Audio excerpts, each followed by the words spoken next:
Today in class 11th, we will study the chapter Dimensional Analysis. तो देखिए dimensional analysis में हम लोग क्या क्या पढ़ेंगे, सिलेबस पहले देख लेते हैं। Dimensional formula of physical quantity, कि डायमेंशनल फॉर्मूला होता क्या ये हम लोग देखेंगे। एंड कांस्टेंट, कुछ कांस्टेंट होते हैं जिनके भी डायमेंशन हम लोग को निकालते हैं। फिर कह रहे dimensional analysis and its application, मतलब डायमेंशनल एनालिसिस पढ़ेंगे और उसकी एप्लीकेशन पढ़ेंगे। और कुछ फिजिकल क्वांटिटीज की हम लोग को डायमेंशन भी याद करनी है, क्योंकि ये कंपटीशन में भी 1-2 नंबर में क्वेश्चन पूछ सकते हैं और आपके बोर्ड्स के पेपर में भी ये आएगा। तो देखिए पहले है डायमेंशंस ऑफ फिजिकल क्वांटिटी। देखिए होता क्या है कि अगर कोई फिजिकल क्वांटिटी है तो उसको कुछ फंडामेंटल क्वांटिटी में ही रिप्रेजेंट किया जाएगा। जैसे लिखा हुआ the unit of physical quantity can be written in different ways. For example velocity can be express in metre per second. भाई वेलोसिटी को हम क्या लिख सकते हैं, वेलोसिटी को हम लोग कह सकते हैं मीटर पर सेकेंड। तो मीटर का मतलब हुआ लेंथ और सेकंड का मतलब हुआ टाइम। तो वेलोसिटी को अगर हम डायमेंशन देना चाहते हैं तो मीटर को मानेंगे लेंथ, तो लेंथ का सिंबल मान लेते हैं एल और टाइम का सिंबल मान लेते हैं टी। तो L/T ये वेलोसिटी की डायमेंशन हो गई। या अगर देखिए तो किलोमीटर पर आवर भी कह सकते हैं या किलोमीटर पर मिनट भी कह सकते हैं। बट एक चीज कॉमन है, मीटर हो किलोमीटर हो दोनों लेंथ की ही यूनिट है। सिमिलरली सेकेंड, आवर और मिनट ये टाइम की यूनिट है। तो इन तीनों को डायमेंशनली अगर हम लिखना चाहें तो हम लिख सकते हैं L/T। तो देखिए unit of velocity unit of length upon unit of time. तो unit of length into unit of time inverse, देखिए अपॉन लगा था ना तो इनवर्स कर दिया। तो देखिए क्या है, the dimensions of a physical quantity, किसी फिजिकल क्वांटिटी की जो डायमेंशन होती है, are the powers to which the fundamental units are raised. ये वो पावर होती हैं जो फंडामेंटल यूनिट पर रेस की जाती है, लगाई जाती है, in order to obtain derived unit of that quantity, ताकि हमें उस क्वांटिटी की डिराइव्ड यूनिट मिल जाए।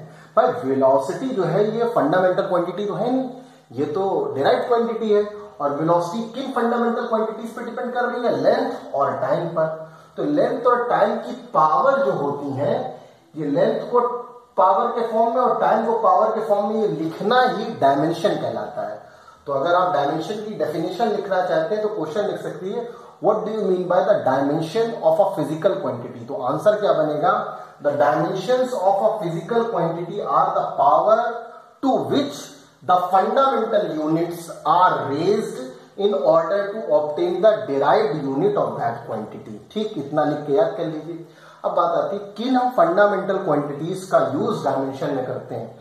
आपके सिलेबस के अकॉर्डिंग हम सिर्फ 3 फंडामेंटल क्वांटिटीज का यूज करते हैं, वो है लेंथ, मास और टाइम। इन्हीं का यूज हम अपने सिलेबस में पढ़ेंगे। जो लेंथ को रिप्रेजेंट किया जाता है एल से, मास को रिप्रेजेंट किया जाता है एम से एंड टाइम को रिप्रेजेंट किया जाता है टी से। तो किसी भी डिराइव्ड क्वांटिटी को लेंथ, मास और टाइम की पावर में रिप्रेजेंट कर देना, that is called dimensional analysis. ठीक, और इसे कहते हैं डायमेंशनल फॉर्मूला। अगर आपसे कहा जाए इसमें लेंथ की पावर 1 मतलब एल की पावर 1, टाइम की पावर -1 मतलब टी की पावर -1, मीटर, यहां मास तो आया नहीं, तो मास नहीं आया तो मास की पावर क्या लिखेंगे, 0। तो इसका डायमेंशनल फॉर्मूला क्या बन जाएगा, m की पावर 0 l t की power -1। This is the dimensional formula of velocity. अब आता है dimensional formula for some physical quantities. कुछ फिजिकल क्वांटिटीज हैं जिनके डायमेंशनल फॉर्मूला को हम लोग पढ़ लेंगे। देखिए सबसे पहले लेते हैं एरिया। ये डायरेक्ट क्वांटिटी है, किस पे डिपेंड करती है, लेंथ और ब्रीथ को। लेंथ और ब्रीथ दोनों ही चीजें मीटर में नापी जाती है, मतलब एक ही फंडामेंटल क्वांटिटी से रिलेटेड है। तो अगर एरिया का देखें तो एरिया का डायमेंशनल फॉर्मूला क्या बन जाएगा, L × L या L²। अब देखिए ना यहां मास है ना यहां टाइम, तो मास की पावर 0 कर देंगे, टाइम की पावर 0 कर देंगे। तो डायमेंशनल फॉर्मूला ऑफ एरिया क्या बन गया, m की पावर 0 L² t की पावर 0। अब दूसरा आता है वॉल्यूम। वॉल्यूम डिपेंड करता है लेंथ, ब्रीथ और हाइट पर, और तीनों ही मेजर की जाती है, मीटर, किलोमीटर, सेंटीमीटर, मतलब लेंथ में नापी जाती है। तो फंडामेंटल क्वांटिटी किस में रिलेट किया जाएगा, लेंथ में। तो देखिए L × L × L, तो क्या हो गया L3। अब यहां पे भी देखिए ना मास है ना टाइम है, तो डायमेंशनल फॉर्मूला क्या बन गया, m की पावर 0, l की पावर 3 एंड t की पावर 0। ठीक। अच्छा डायरेक्ट आप चाहो तो यूनिट से भी देख सकते हो, मीटर स्क्वायर मतलब l स्क्वायर बाकी 0, मीटर क्यूब मतलब l क्यूब बाकी दोनों 0। अब देखिए डेंसिटी, मास अपॉन वॉल्यूम, मास होता है m और वॉल्यूम की डायमेंशन क्या होती है l क्यूब, तो l क्यूब ऊपर जाएगा तो क्या बन जाएगा ml की पावर -3। अब यहाँ टाइम तो है नहीं, तो टाइम की पावर क्या लग देंगे 0। और चाहे तो डेंसिटी के यूनिट से भी हम लोग डायमेंशन निकाल सकते हैं। यूनिट क्या है डेंसिटी की, केजी पर मीटर क्यूब, केजी का मतलब हुआ m, मीटर का मतलब हुआ l की पावर -3, टाइम है नहीं तो t की पावर 0 लिख दिया। फिर आता है वेलोसिटी, अभी हम लोग डिस्कस किया वेलोसिटी क्या होता है, l अपॉन टी मतलब l t की पावर -1 या m की पावर 0 l t की पावर -1। फिर आते हैं एक्सेलरेशन। एक्सेलरेशन का मतलब क्या होता है, change in velocity upon time. तो चेंज इन वेलोसिटी का मतलब ऊपर डायमेंशन रखेंगे वेलोसिटी की और उसको डिवाइड कर देंगे टाइम से। तो वेलोसिटी की डायमेंशन क्या होती है, lt की पावर -1 और डिवाइड करते हैं टाइम से, तो t फिर ऊपर चला जाएगा तो क्या होगा lt की पावर -2। kg है नहीं तो यहां पे m की पावर 0 लगा देंगे। फिर आता है फोर्स। तो देखिए फोर्स बराबर क्या होता है, मास इंटू एक्सेलरेशन। मास की डायमेंशन होती है m, एक्सेलरेशन की डायमेंशन क्या आ गई lt की पावर -2, तो क्या बन गई डायमेंशन m lt की पावर -2। ये बेसिक्स हैं, इनको याद करिए, अगर ये याद करेंगे तो ही आगे वाली डायमेंशन आप निकाल पाओगे, क्योंकि डायमेंशन ये बेसिक्स नहीं पूछी जाती, थोड़ा टफ डायमेंशन पूछी जाती है। ऐसे कुछ और डायमेंशन के बारे में हम लोग डिस्कस करते हैं। जैसे देखिए वर्क इंपॉर्टेंट है, याद कर लीजिए वर्क की डायमेंशन कैसे निकालेंगे। वर्क का फॉर्मूला क्या होता है, फोर्स इंटू डिस्प्लेसमेंट, मतलब फोर्स की डायमेंशन रखिए और मल्टीप्लाई कर दीजिए डिस्प्लेसमेंट मतलब एल से। तो देखिए फोर्स की डायमेंशन होती है ml t की पावर -2, अभी इससे पहले बताया, और डिस्प्लेसमेंट की डायमेंशन क्या होगी l, तो क्या बन गया ml स्क्वायर t की पावर -2। या अगर वर्क की MKS यूनिट पता हो वहां से भी निकाल सकते हैं आप, ये से निकालिए ज्यादा इजी है। अब कह रहे एक्सेलरेशन ड्यू टू ग्रेविटी, भैया एक्सेलरेशन ड्यू टू ग्रेविटी हो या एक्सेलरेशन ड्यू टू फ्रिक्शन हो, डायमेंशन सेम होगी। तो एक्सेलरेशन बराबर क्या होता है, फोर्स अपॉन मास। तो फोर्स की डायमेंशन क्या है ml t की पावर -2 अपॉन मास मतलब m, तो m ऊपर चला जाएगा -1 और ये वाली +1, तो m की पावर 0 हो जाएगा l t की पावर -2। तो देखिए चाहे एक्सेलरेशन ड्यू टू ग्रेविटी लिया जाए या एक्सेलरेशन लिया जाए, दोनों की डायमेंशन सेम आ रही है। फिर आपकी पावर, वर्क इंपॉर्टेंट है, पावर इंपॉर्टेंट है। पावर की क्या होती है, work done upon time. Work की डायमेंशन देखिए क्या निकाली है ml स्क्वायर t की पावर -2, डिवाइड कर दीजिए टाइम से, तो क्या हो जाएगा ml स्क्वायर t की पावर -3। इंपॉर्टेंट है। Linear momentum, mass into velocity, mass होता है m, वेलोसिटी lt की पावर -1, तो क्या बन गया mlt की पावर -1। फिर आता है काइनेटिक एनर्जी। देखिए चाहे वर्क हो, चाहे काइनेटिक एनर्जी हो, चाहे पोटेंशियल एनर्जी हो, इन सब की डायमेंशन सेम होती है, क्योंकि सबकी यूनिट होती है जूल। तो देखिए काइनेटिक एनर्जी की डायमेंशन निकालिए हाफ mv स्क्वायर। अब यहां वर्क का फॉर्मूला क्या था, फोर्स इंटू डिस्प्लेसमेंट, डायमेंशन क्या आई ml स्क्वायर t की पावर -2। अब देखिए काइनेटिक एनर्जी का फॉर्मूला क्या है, हाफ mv स्क्वायर। अब इसकी भी डायमेंशन देखिए क्या आएगी, हाफ, भैया कांस्टेंट 1/2 की कोई डायमेंशन नहीं होगी, इसको हटा दो। मास मतलब m, वेलोसिटी का मतलब lt की पावर -1 का होल स्क्वायर, तो क्या बन जाएगा ml स्क्वायर t की पावर -2। तो देखिए चाहे फॉर्मूला ये लगाओ चाहे ये लगाओ, डायमेंशनल फॉर्मूला दोनों का सेम आ रहा है, क्योंकि दोनों की यूनिट सेम है। तो एक चीज पता चली कि डायमेंशन का यूज दो फिजिकल क्वांटिटी के बीच के रिलेशन को डेवलप करने में करते हैं। ठीक, अब आता पोटेंशियल एनर्जी। अब देखिए पोटेंशियल एनर्जी का फॉर्मूला क्या होता है, mass into acceleration due to gravity into height. Mass क्या होता है, मास की डायमेंशन होती है m, acceleration due to gravity क्या है lt की पावर -2 और हाइट l नापा जाएगा, तो क्या आ गया ml स्क्वायर t की पावर -2। तो देखिए चाहे वर्क हो, चाहे काइनेटिक एनर्जी या पोटेंशियल एनर्जी हो, तीनों की डायमेंशन सेम है, याद रखिए। फिर आता प्रेशर। प्रेशर बराबर क्या होता है, फोर्स अपॉन एरिया। तो फोर्स क्या है ml t की पावर -2, एरिया का मतलब l स्क्वायर ऊपर जाएगा तो बचेगा क्या ml की पावर -1 t की power -2। Impulse force into time, तो फोर्स होता है ml t की पावर -2 इंटू टाइम, तो क्या हो जाएगा ml t की पावर -1। फिर आता moment of force. Moment of force मतलब फोर्स इंटू फोर्स आर्म, तो force into force arm, force arm का मतलब डिस्टेंस, तो फोर्स क्या होता है ml टी की पावर -2 इनटू डिस्टेंस l, तो क्या हुआ ml स्क्वायर टी की पावर -2। तो देखिए मोमेंट ऑफ फोर्स की भी वही डायमेंशन है जो पोटेंशियल एनर्जी की डायमेंशन है, जो काइनेटिक एनर्जी की डायमेंशन है, और वही वर्क की डायमेंशन है। तो ये कुछ शॉर्ट ट्रिक्स हैं कि अगर ये याद कर लीजिए work, kinetic energy, potential energy और मोमेंट ऑफ फोर्स ये सब सेम है, तो आपको एक की डायमेंशन याद करनी, बाकी सबकी अपने आप आ जाएगी। अब उसके बाद देखिए फोर्स कांस्टेंट ऑफ स्प्रिंग, इसको छोड़ दीजिए, नहीं आएगा। फोर्स कांस्टेंट क्या होता है K, और K बराबर होता है फोर्स अपॉन डिस्टेंस। तो फोर्स अपॉन डिस्टेंस मतलब लेंथ ml टी की पावर -2 अपॉन l, तो क्या हो जाएगा ml की पावर 0 टी की पावर -2। Not important. स्ट्रेस पढ़ सकते हैं, इंपॉर्टेंट है। स्ट्रेस बराबर क्या होता है फोर्स अपॉन एरिया। ये आगे के चैप्टर में आप ये सब टर्म्स पढ़ेंगे, ठीक, इनकी डायमेंशन यहां बता दी गई है। स्ट्रेस बराबर क्या होता है फोर्स अपॉन एरिया।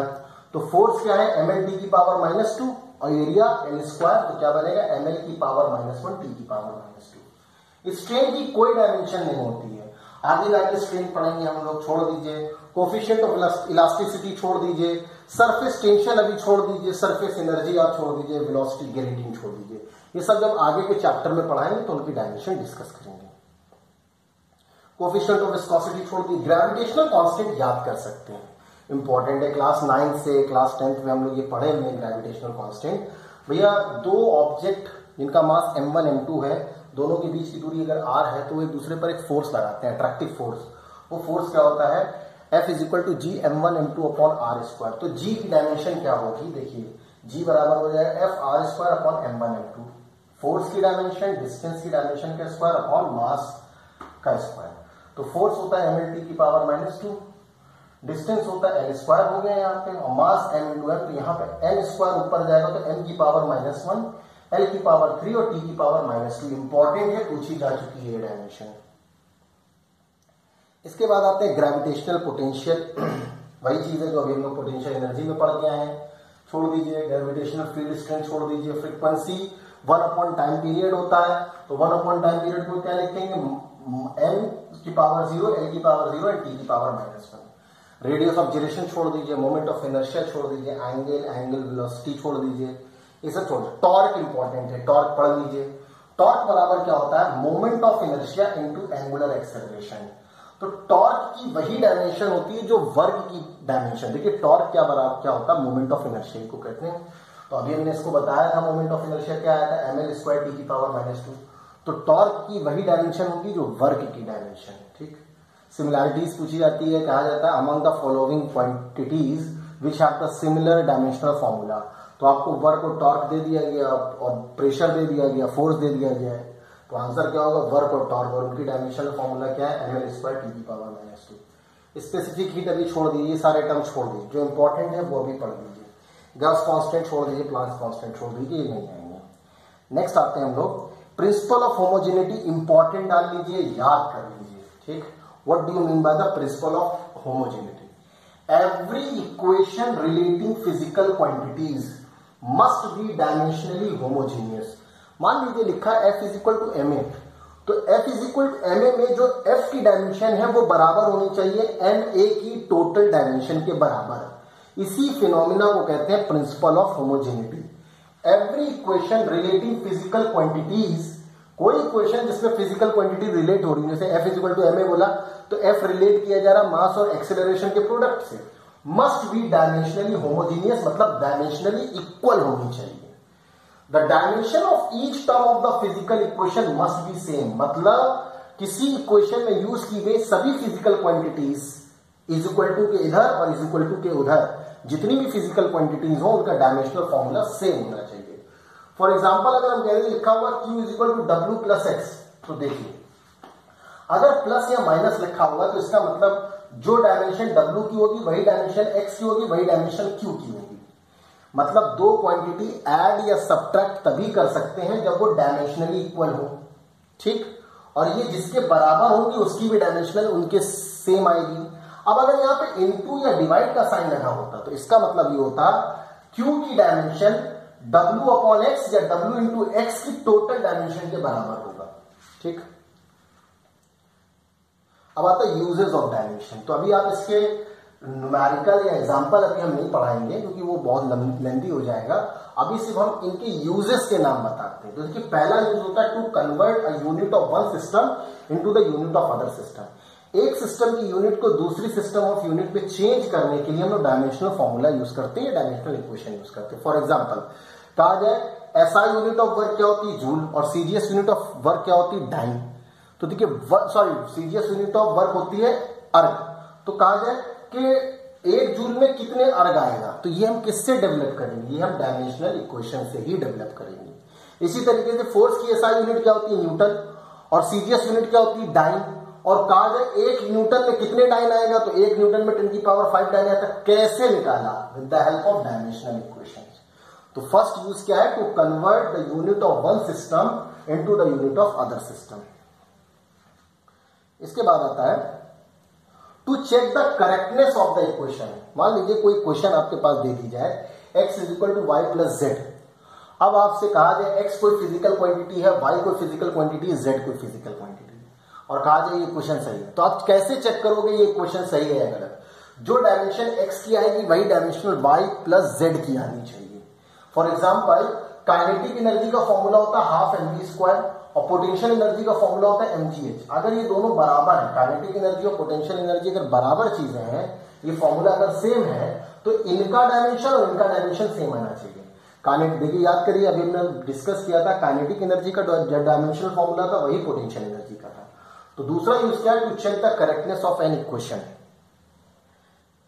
अच्छा इसी में एक और है, तीसरा यूज है to establish the relation among the various physical quantities. अब हमें कैसे पता चलता है कि टाइम पीरियड का फॉर्मूला होगा t = 2π√L/g। कोई बताने तो आया नहीं था, कोई एलियन तो आया नहीं जिसने हमें कान में बोल दिया कि टाइम पीरियड का फॉर्मूला होगा 2π√L/g, या सिंपल कह दिया जाए कि सेंट्रीपिटल फोर्स का फॉर्मूला होगा mv²/r। ये डेवलप कैसे हुए? ये डेवलप हुए फॉर्मूले किसकी मदद से, with the help of dimensional equation. Dimension का यूज करके हम डिफरेंट फिजिकल क्वांटिटीज के बीच एक रिलेशन डेवलप करते हैं जिसे हम लोग कहते हैं formula for a particular physical quantity.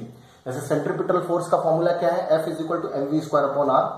Work का फॉर्मूला क्या है, फोर्स इनटू डिस्प्लेसमेंट। तो ये हमने कैसे निकाला, with the help of dimensional analysis. Last and very important question पूछा गया है, इंपॉर्टेंट है, याद कर लीजिए। कह रहे लिमिटेशन ऑफ डायमेंशनल एनालिसिस, कि डायमेंशनल एनालिसिस की लिमिटेशन क्या है। तो इन सारी लिमिटेशंस को याद कर लीजिए। पहली लिमिटेशन है, by this method the value of any dimensional less constant, जैसे पाई एक डायमेंशनल लेस कांस्टेंट है, या 1/2 अगर हम कहते हैं तो 1/2 एक कांस्टेंट है, उसकी डायमेंशन नहीं होती। Involve in any formula can not be calculated. मतलब अगर किसी फॉर्मूले में कोई डायमेंशनल लेस कांस्टेंट यूज किया गया, जैसे कह दिया पाई एरिया ऑफ सर्किल = πr² बोला जाए, तो देखिए पाई की कोई डायमेंशन नहीं होती, तो पाई की डायमेंशन हम निकाल भी नहीं सकते। फिर कह रहे हैं if a physical quantity depends upon more than 3 quantities. अगर कोई फिजिकल क्वांटिटी 3 क्वांटिटीज से ज्यादा पे डिपेंड करती है, then the relation among them can not be established. फिर हम लोग उनके बीच रिलेशन डेवलप नहीं कर सकते। We can have only 3 equation by equating the power of m, l and t। देखिए हम लोगों ने जो पढ़ा m, l और t के ही फॉर्म में पढ़ा। अगर कोई डायमेंशन हो जो मान लीजिए सपोज करिए ल्यूमिनस इंटेंसिटी पर भी डिपेंड करे कोई फिजिकल क्वांटिटी, तो भाई हम उसके बीच रिलेशन डेवलप नहीं कर सकते। तीसरा क्या, by this method the equation containing trigonometrical term जैसे sine theta, cos theta, tan theta, अगर जैसे सपोज करिए W = FD cos थीटा लिख दिया जाए और कहा जाए cos थीटा की डायमेंशन बताइए, तो नहीं निकाल सकते। एक्सपोनेंट लिखा हो e⁻x या लोगारिथम टर्म जुड़ा हो, तो हम इस मेथड से उनके बीच रिलेशन डेवलप नहीं कर सकते। चौथा है, dimensional formula may not represent a unique physical quantity, hence physical quantity और different nature physical quantity of different nature में प्रोवाइड डायमेंशनली होमोजीनियस इक्वेशन। जैसे वर्क बराबर टॉर्क, दोनों की डायमेंशन सेम है बट दोनों अलग अलग फिजिकल क्वांटिटी है। इनका कहने का मतलब है, हो सकता है कि हमारे पास किसी क्वांटिटी का डायमेंशन पता हो और हम उसको गलत एनालाइज कर रहे हो। मान लो टॉर्क की डायमेंशन दी गई और हम उसको रीड करें वर्क, तो देखिए इस मेथड से हम नहीं बता सकते कि दी गई डायमेंशन किस फिजिकल क्वांटिटी की है। तो वही कह रहे हैं dimensional formula may not represent a unique physical quantity. देखिए वर्क की भी डायमेंशन क्या होती है, ml स्क्वायर टी की पावर -2, और टॉर्क की भी डायमेंशन होती है ml स्क्वायर टी की पावर -2। मतलब ml स्क्वायर टी की पावर -2 यूनिक डायमेंशनल फॉर्मूला नहीं है, तो ये भी एक इसका एक लिमिटेशन है। आप ये 3 याद कर लिए, that is ample for you. Next में हम लोग इसके कुछ एग्जांपल देखेंगे। Okay bye.